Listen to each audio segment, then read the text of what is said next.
Kalong kay Sonan ay hamu-hamon ni Boy Tapang si Brensky. Brensky lover. I love you. I love you. I love you, Boy Tapang. Hinamon kita. Alam mo ko. Ayan, wala pa. Kain ako dito. Ayan, wala pa. So kalagalunan, hamunon si Boy Tapang. Boy Tapang. Kung kaya mo naman, kaya mo kumain ng noodles na mainit, panginaamon kita. Kung kaya mo kumain ng noodles na mainit, mainit mo to.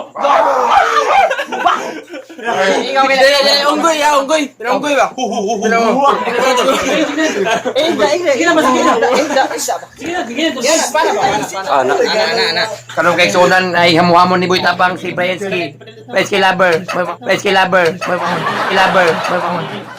Ito interview mo, please. Kaya mo kumain ng mainit. Boy Tapang, hinahamon kita. Kumakain ka na ng noodles. Na mainit. Mainit. I love you. Wala you. Wah!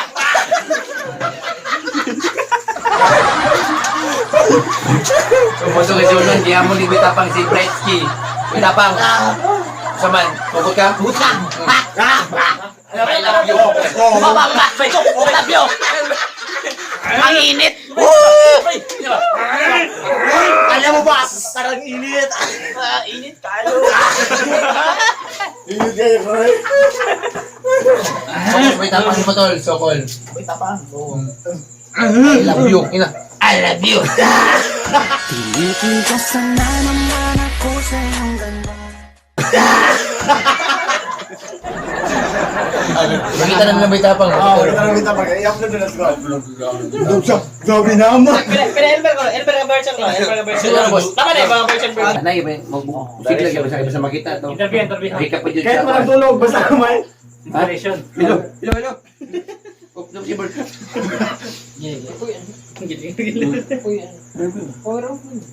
Ipawin ako. May point. Bukol pa ngayon ng... barbang ko. Ayan, Boy Tapang. Kumakain na tayo ng noodles. Ano din? Masarap talaga. Parang noodles. Ang init na. Parang baka. Alam mo, parang baka.